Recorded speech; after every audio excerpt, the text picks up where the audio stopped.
Yo dudes and dudettes, what's going on with y'all? Sorry for the weird whispery intro, but it's 1 in the morning and everybody else is asleep in the house right now. I just wanted to pop in before the actual video to say, thank you for the overwhelming response that came from the Assassination of Luke Skywalker video. I created that mostly because I wanted to and I didn't think anybody was going to watch it. It has doubled the subscribers on this channel and hit over a K, I believe, in views, which is like 10 times more popular than anything else I've done. I wasn't really prepared for that. So, you know, if you're here and you watch that, or if you're here because of that, thank you. I don't know if I'm going to do something like that again in future. I may not. But, yeah, I just wanted to come in real quick and say thank you for that. Okay, now back to the regularly scheduled mayhem. Yo, dudes and dudettes, what's going on with y'all? This week I decided to find the highest rated LitRPG I could like the sound of, and was rewarded for my stubbornness with Dungeon Crawl Carl. After being let down quite a few times, I was convinced that me trying to like a LitRPG was as useless as teaching goats to paint. Their appeal was dwindling down to a level just above Congress for me. Latoul?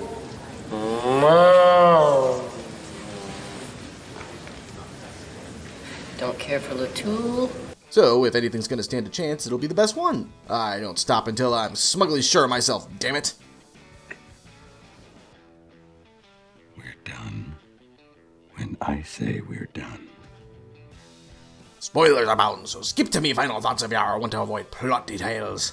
So, we pick up with MC Carl wearing boxers and pink Crocs to catch his escaped cat, Princess Donut, the Queen, and Chonk. The best part of this is that the narration is done by a man who is recalling some severe war flashbacks, so it sounds like we should be recalling the events of Doom or World War II, and instead we're hearing about Princess Donut, the Queen, and Chonk. I love it! So a neighbor's busy yelling at MC and then boom, aliens destroy everyone and everything under a roof because no one on Earth filled in the proper paperwork. Which reminds me a little bit of Hitchhiker's Guide to the Galaxy. Then the Earth is terraformed into a dungeon, and if you don't want to try to survive on the surface of a destroyed Earth, you got 1 hour to get into a dungeon, fuckboy. Hey, more than a little strange and contrived, but effective enough at moving things along, I suppose. So Carl makes his way into a dungeon and barely manages to make it to a tutorial guild by punching a few goblins out. It's also worth mentioning that the achievements here are just a touch past the point of too much for me. Of course, humor is subjective, but one nearly universal truth of comedy is that length kills the humor in a joke. There's a long string of achievements from the AI running the game, and the writing feels just a little too proud of itself.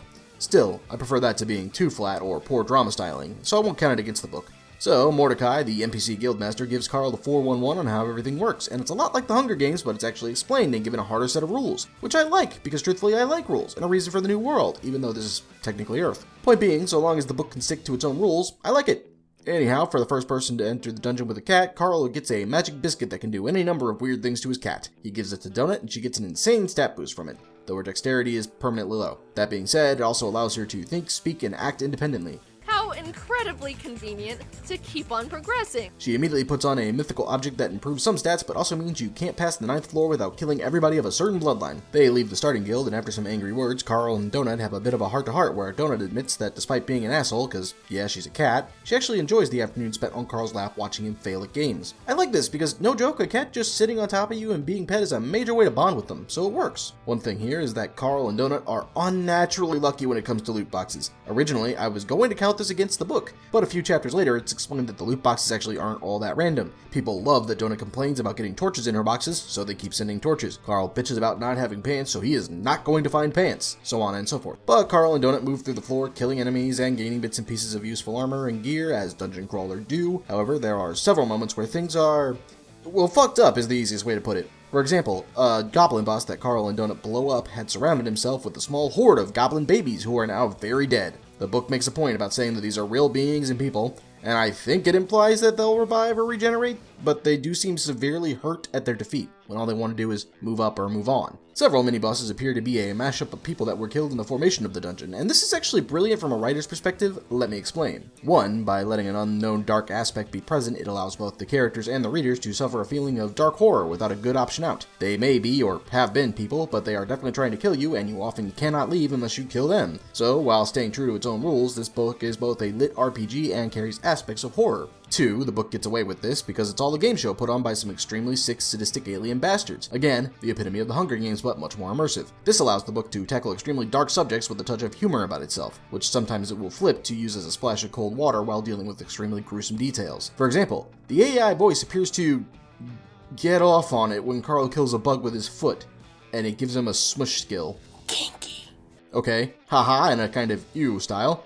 Then we get the aforementioned Gobbly Baby massacre, and it's a harrowing moment for both Carl and the reader. It's a very, very fine balance, but it's actually done pretty well. 3.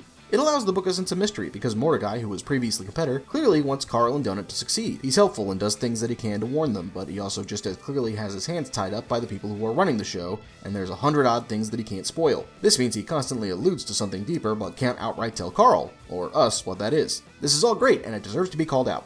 So, Donut and Carl managed to meet up with a group of people who were in charge of a retirement home when everything went to shit. And as I've said, real hard-hitting moment all of a sudden. Like, you obviously can't just abandon the old folks, and you just as surely can't bring them along with you through a death trap. Like, I sit here thinking on this, and I genuinely can't come up with a better answer than the one the book provided, which is to let those who want to spend their last few remaining days at a Waffle House eating and enjoying what little time they have left, but damn if that's not harrowing. But Carl teams up with a few of the people who used to be caretakers, and they team up to take on a boss to descend into the next floor. This is a double-edged sword, as the elders clearly aren't skilled warriors, go figure. An old man pees in a corner, which the overseers are absolutely sick of, so they summon an ultra-mean boss to fuck them up. Carl manages to save himself and the group through a bit of trickery and abusing game mechanics. Duel Monsters is still a broken, exploitable mess of a game, and I'm about to exploit the hell out of it.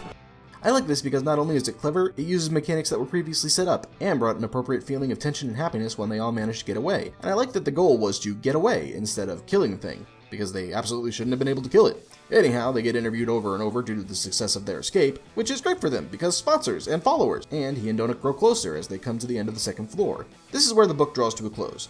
My personal score is 9 out of 10. This is overall just really good, and while there are bits and pieces I could nitpick, the fact is that I don't need to, because overall, it's good. I'm actually interested in continuing the series, and fuck, that hasn't happened in a hot minute. Let's go ahead and take a look at that bingo card. So, while we peppered this thing all over, we never actually hit bingo or the four corners. So, well done to you, sir. I guess it just goes to show if you herd enough goats, you may just happen upon a Picasso.